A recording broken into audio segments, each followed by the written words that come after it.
altercados diplomáticos que después se hacen altercados en la opinión pública que me parecen muy sin razón, ¿no?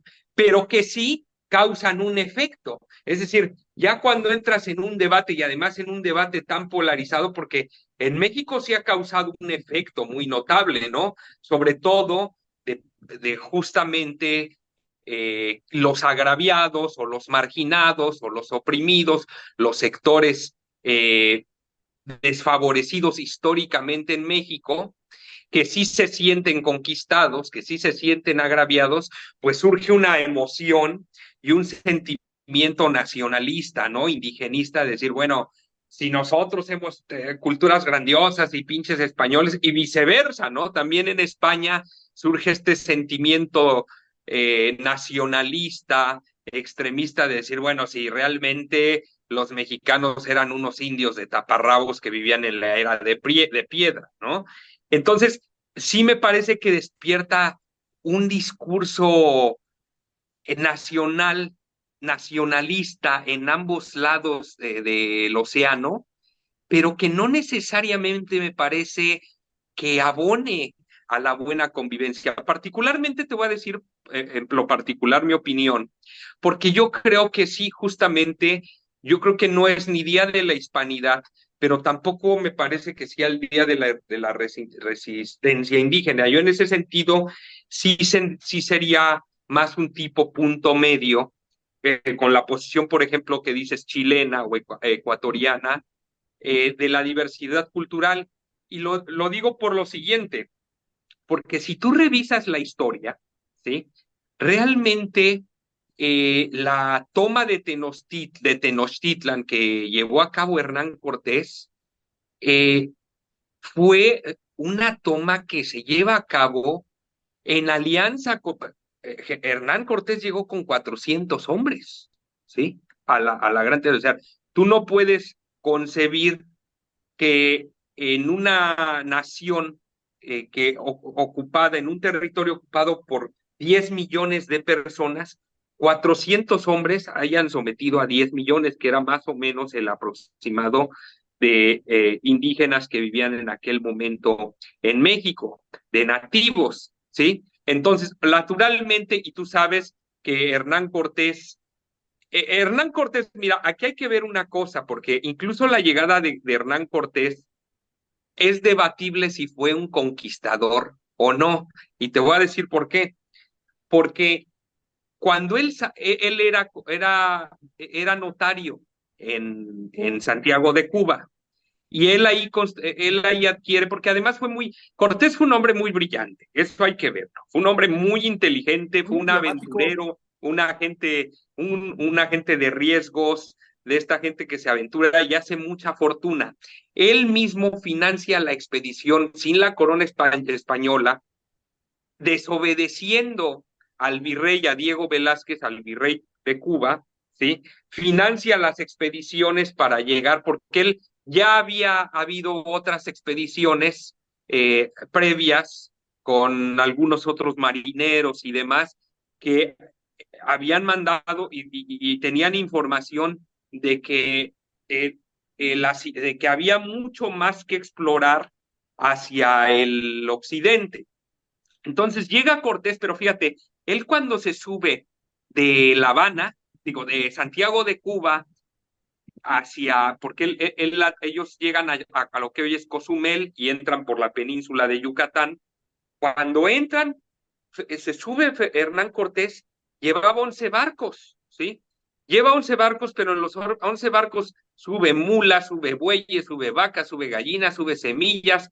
Entonces, cuando se da cuenta el virrey Diego Velázquez, se da cuenta, dice, este güey se va para allá y se va a quedar, no va a explorar. No, Y además, Diego sabía que si Cortés colonizaba esa parte, iba a ascender de poder también, digamos, frente a la corona española, ¿no? O sea, por y se supuesto, iba a quedar estaba con la todo ese aquí a todo lo territorio, que da, ¿no? Era una a especie, todo ¿sabes lo que qué? da.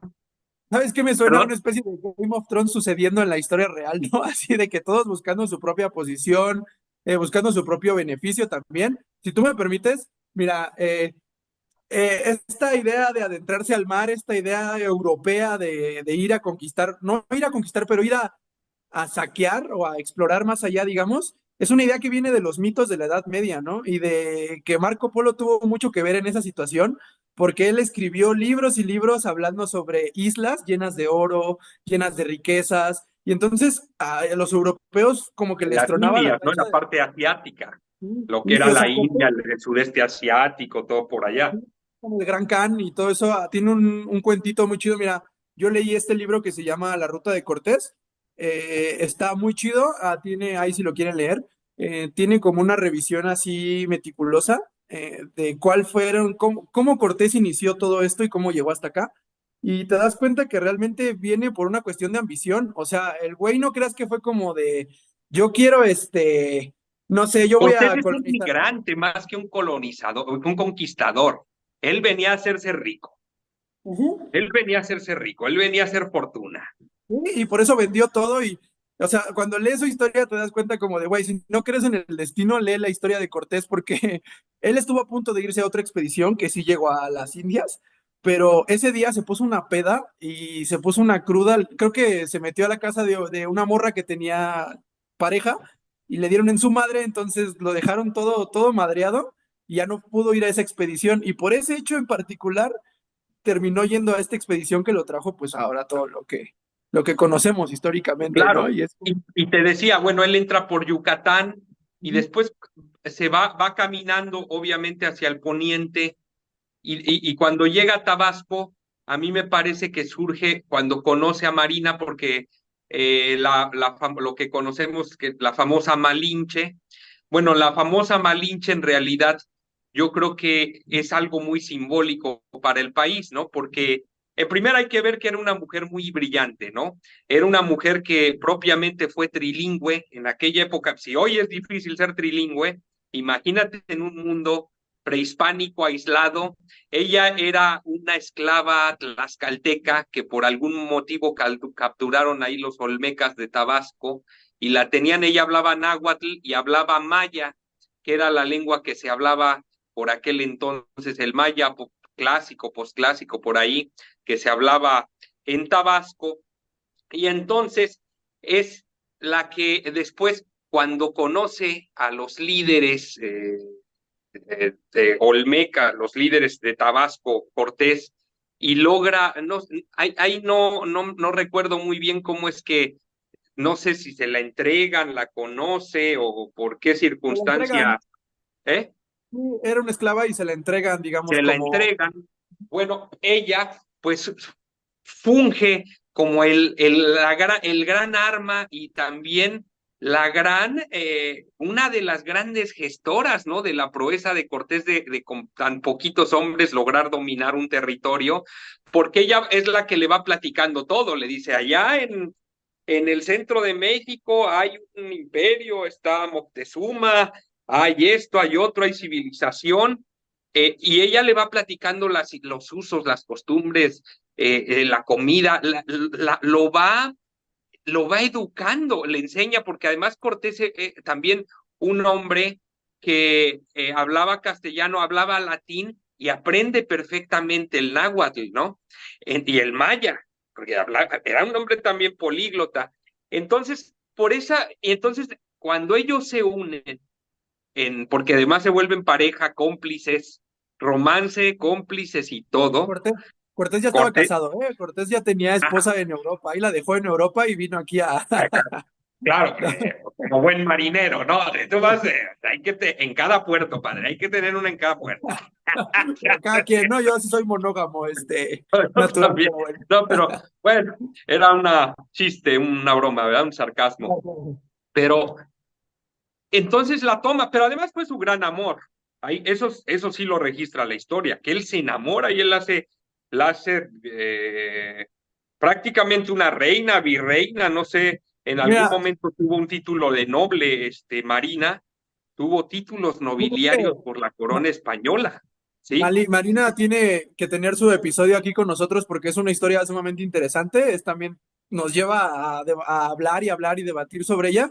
Y tiene una historia bien peculiar que de esclava pasó a ser la dueña del lugar donde era esclava. O sea, la dueña del pueblo donde fue esclava, ella pasó a ser dueña, ¿no? Porque Cortés se lo dio, digamos, de alguna forma, y ella se lo ganó. Como Moisés, ¿no? Que de esclavo pasó a ser el gran libertador, ¿no? Y el azote del faraón, ¿no? Y Entonces, justo, ujú. Bueno, y justo te iba a decir que en ese sentido, yo creo que sin ella, Cortés nunca hubiera sabido aprovechar la situación política específica que estaba pasando todo México, lo que en ese no momento hubiera era. podido pactar con tlaxcaltecas, con la gente de zempoaltecas, cholultecas, que al final son los que entran a la Gran Tenochtitlan y toman la ciudad, ¿no? Pero ¿a qué voy con toda esta explicación histórica? A que si nos fijamos, él nunca vino como conquistador, él venía a quedarse, él vino a hacer familia, él vino a casarse.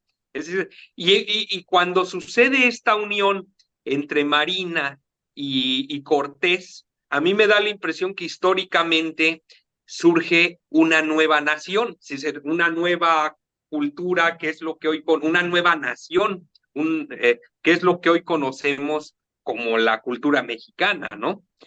A mí, la cultura mexicana, vamos a decir, postcolonial, que es hasta la fecha, ¿no?